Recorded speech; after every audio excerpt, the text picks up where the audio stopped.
I was terrified at first, I was really, really afraid and ashamed of my grammar. I don't feel that I learned anything, honestly. Sometimes it's really challenging.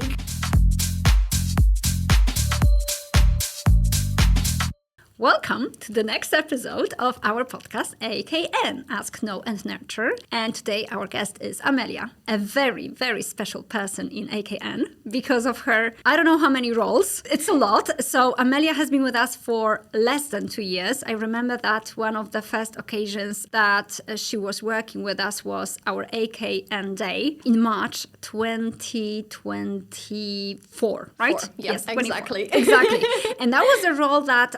the role that Amelia was taking over at the time was our office manager. And so right now, she's not only an office manager, she's also our social media manager. And she has stopped working at an office and then she is working as an English teacher at the school. And so my first question, Amelia, is how did you start working for us? What drew you to the ad that you saw? And how was your experience first? All right. So basically, I just started my studies in Warsaw because currently I'm studying management and psychology in business. And I was just looking for a job. And I thought about some kind of like an offer that would give me some kind of a challenge. I knew that my English is decent, I would say, and I would like to improve it as well. So I just saw an offer and I thought, okay, why not? Let's try.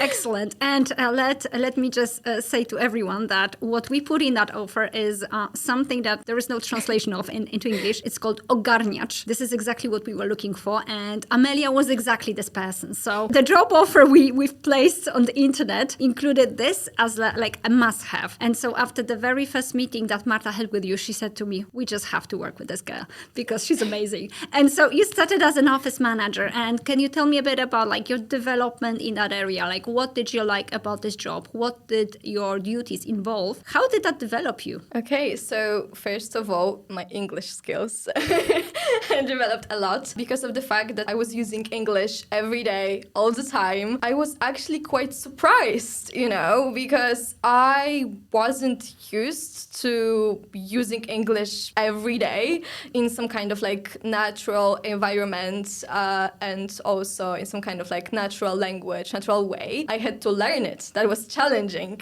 at first.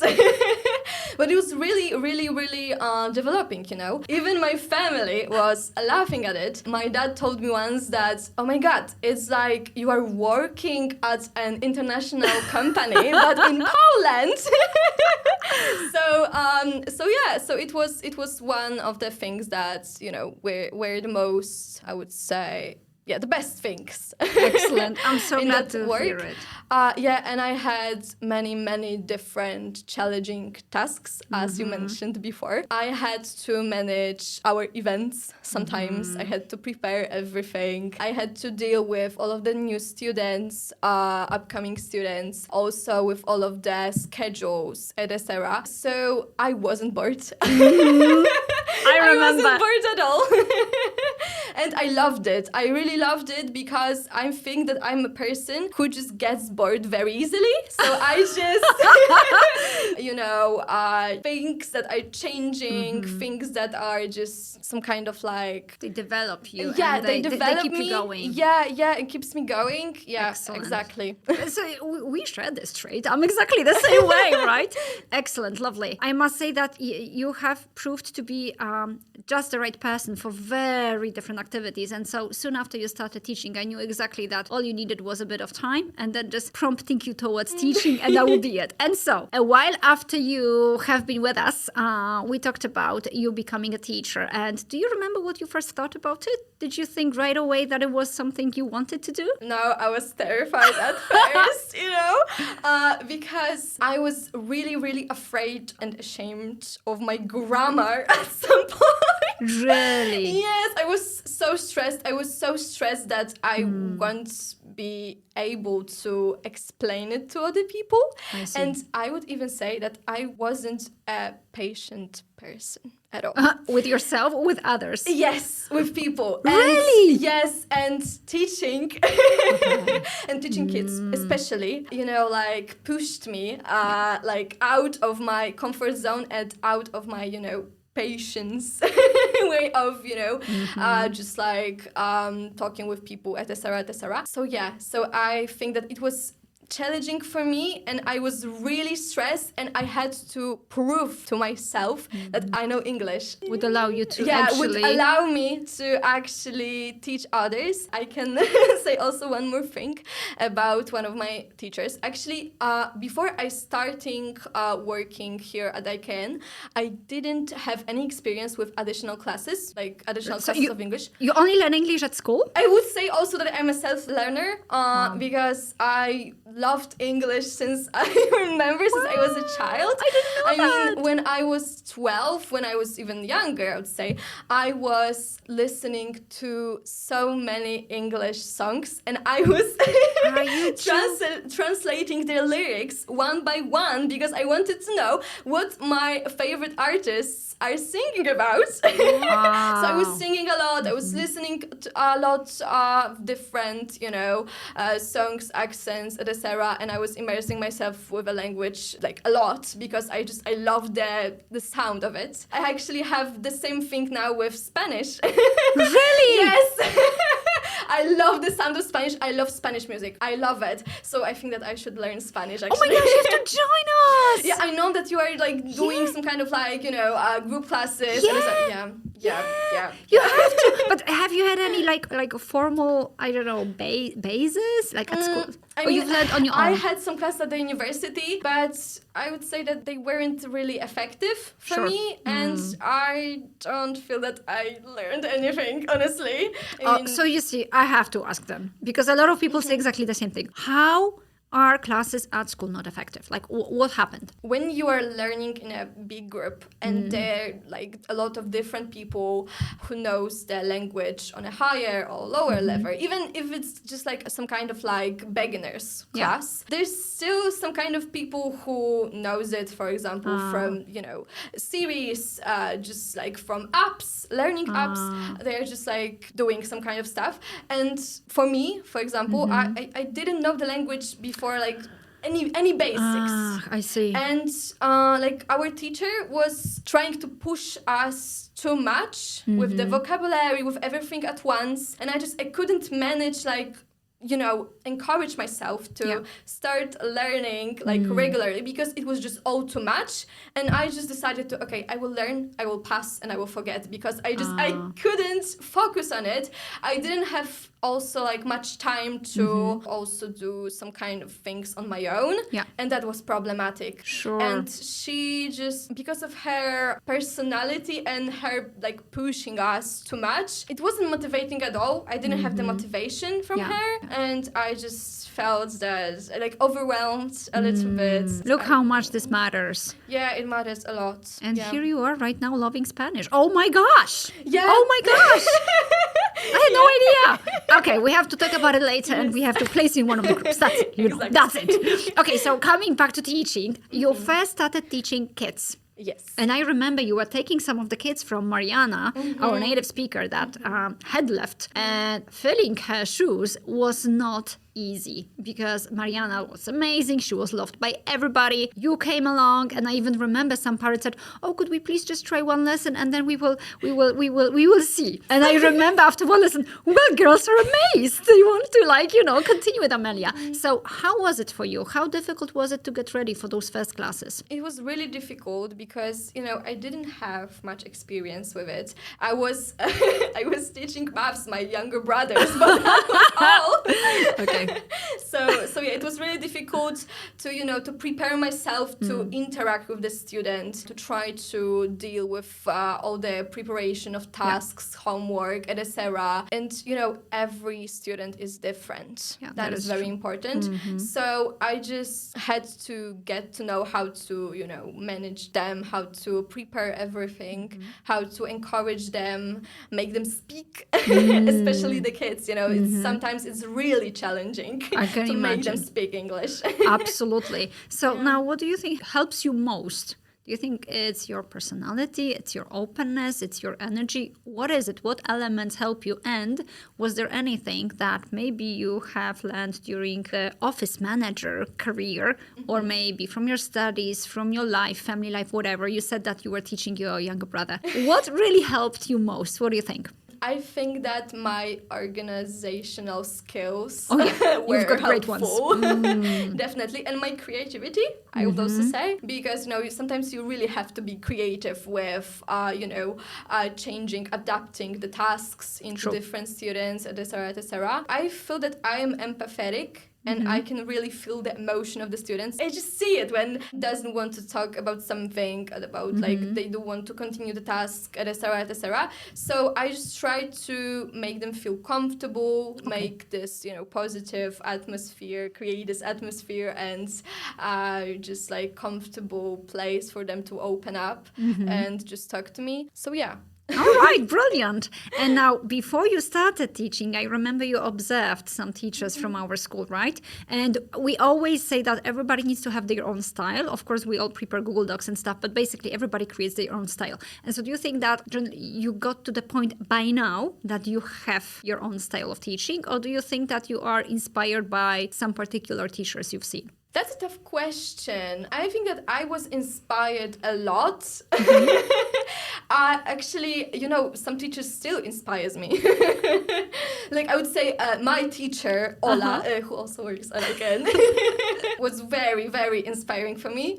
And, sometimes I steal some of her approach.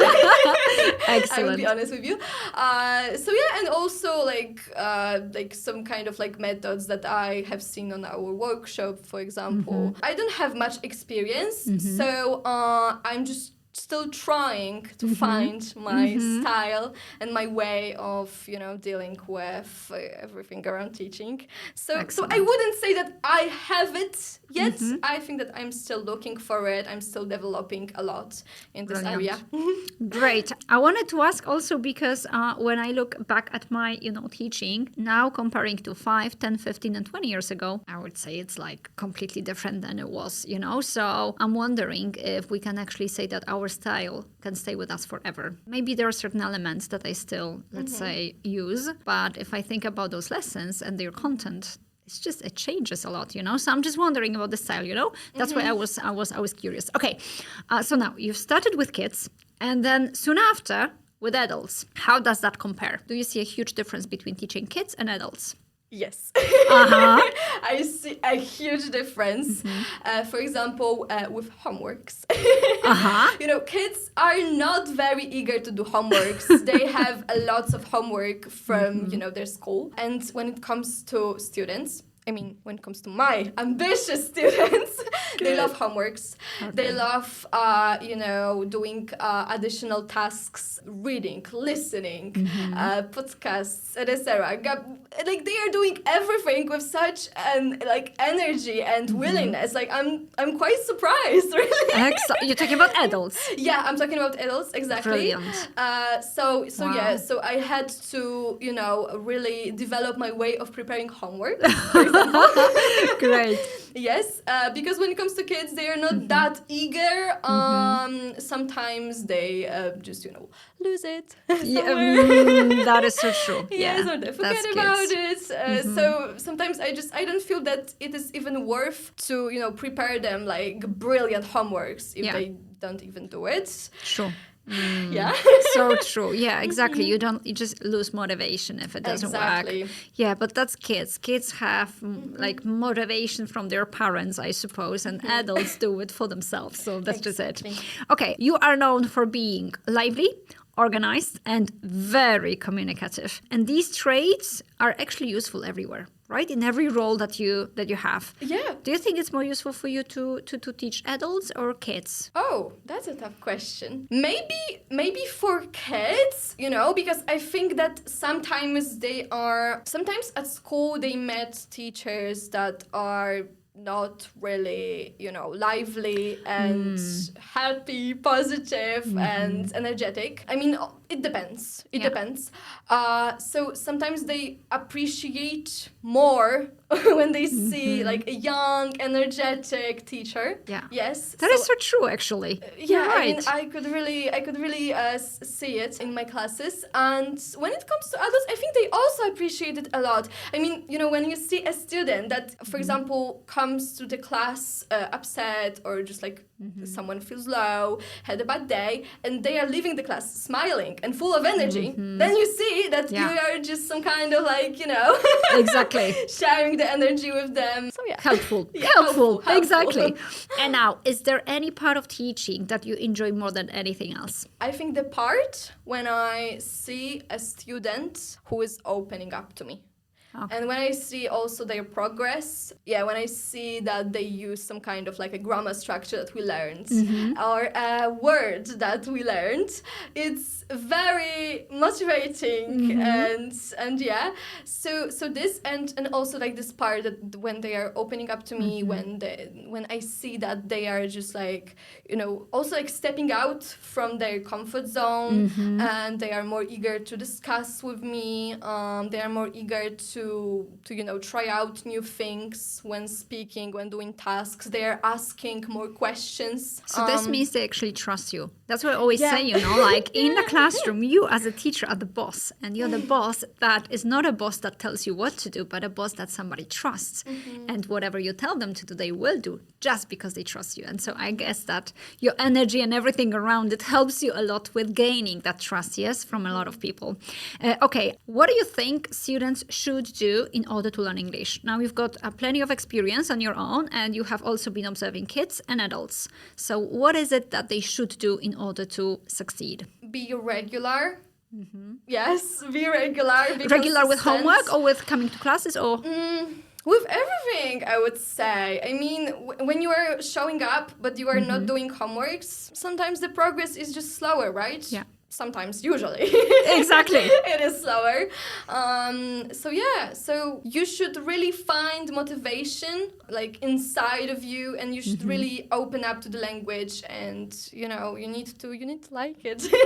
That would be super you need to useful. enjoy it. So true. Actually, now that I think about it, you said you working at our office and using only English helped you a lot develop your language skills. And that was 4 hours a day, 5 days a week, right? So if you think about the number of hours, that's 20 hours a week. And now let's compare it to a typical language student that comes to a language school and has 1 class per week, which is regular, 2 classes per week, which they call intensive. Well, does it have anything to do with intensity? And how long will it take them, right, to master the language? So a lot of people, I think, let's say, wrong understanding of what intensive means, right? And so what do you think people should do in order to learn if they have a deadline? Do you think that, because, if we start selling them the classes saying you have to come every day, they will think we're nuts, we're crazy, and we just want to earn a lot of money, right? But then do you think that it is feasible, it is possible for these people who are busy, who have families, who have jobs, to actually come to the classes once per week and make a lot of progress fast? No. Sorry, but no. You have to say it. You have to hear it. Sorry, but no. Even if you spend like 10 minutes a day doing a Quizlet, doing one exercise, listening to a very short podcast, watching anything in English, yes, it is possible. But when you are just showing up once a week for 1 hour without any revision, anything like that. We talked about my Spanish classes. So, I was only showing up. And after almost 2 years, I don't know nothing. Really? You see. Thank you for mentioning I'm an example. This. Exactly. And exactly it is. We have this teacher, Anya. She's been with us for 10 years. And I remember in the first year of cooperation, when we started, she was already an experienced teacher. She said, when I meet these students that just show up and do nothing else, what I call it is sustaining the life of a patient, because this means they are actually maintaining their level and they are not really making a lot of progress. Of course, that depends what that level is. is when they start, but for B2 level people, that would be it. 1 hour a week is nothing. Yeah, so basically they should work. Okay, if you think about Amelia from a year and a half ago, almost 2 years, from when you were about to start working for us, what would you say to that, Amelia? Do not compare yourself. Okay. Do not compare yourself, and you don't have to be perfect, because when I started like my teaching preparation, my journey, I was stressed about my accent. I was a little bit shy still. I was worried about my grammar mistakes, or what will happen when I don't remember one word, Okay. So yeah, you don't have to be perfect. Like, you are just a human, and it's normal to forget about things. It's normal to make mistakes. It's completely okay, especially when I didn't have much, experience with, for example, native speakers or anyone like that. Okay. So I just had to allow myself to make all of these mistakes, and I just had to understand that It's you all are right. a perfectionist, Yeah. but you can't be a perfectionist in everything that you do. You just have to Thank you keep for going. saying that. Exactly. That's what we keep saying to students as well. But yeah, being a student or a teacher requires different, let's say, set of skills and stuff. But even being a teacher, we have to accept the fact we will not always know everything. We're not a walking encyclopedia, right? That is so true. Okay, but then when you meet students, you probably notice there is this special, let's say, part of Polish people that is quite perfectionist, including yourself, right? Like, how to make them understand it, how to make them understand that making mistakes is actually good, because it takes a million of mistakes, 1,000, in order to actually start saying things correctly. Is there a way? Or do you think that you have to use your psychological knowledge in order to convince every one of them in a different way? I think it maybe depends on a person. I mean, it's hard to tell. It's our trait. Yes. That we are perfectionists. But also, even in Polish, we don't speak perfectly correct. You. Exactly. We just don't. We forget words. We use shortcuts a lot. So yeah, I think that there's a different door that needs to be opened for every student, right? Yeah. But I think that reassuring them and also telling them that we're not perfect and we make mistakes. Like 2 days ago, I think I saw a video by a native speaker who was explaining how to learn a foreign language, and he was saying this thing that, I, a native speaker, make a lot of mistakes. People listen to me. I make a lot of mistakes. And of course, I'm not happy about it, but I've accepted it. And I think that, that's what we need to say to them. Okay, being effective. I think this could be like your second name, because you're so effective at everything you do. What makes a teacher effective? Do you think there's something you could say about that? Flexibility. When a teacher is flexible with their approach, when they adapt their methods to every student, because every student is just different. And being well organized, of course. For example, for me, I cannot sleep well when I have this feeling that, for example, I am not well prepared for class that is next day, or a quiz that isn't ready, or their homeworks aren't checked. I know it so well. And you just have to care. You just have to care about your students. Thank you so much. And you just have to be empathetic. You just have to listen. You need to build this relationship with a student, and you need to... Actually, building everything you said is brilliant, and I think there's nothing else to add, but being engaged. Yes. Building the right relations with the student and showing them that you care. That's all that matters, because then they will trust you and they will actually, follow the way that you show them. And that's it. Great. Amelia, I think we've got it all. Thank you so much for coming. Thank you. I think that, it's not the only time that we need to speak here, because there's so many different things that you should talk about. So thank you for coming, and I hope to see you soon. Thank you. See ya.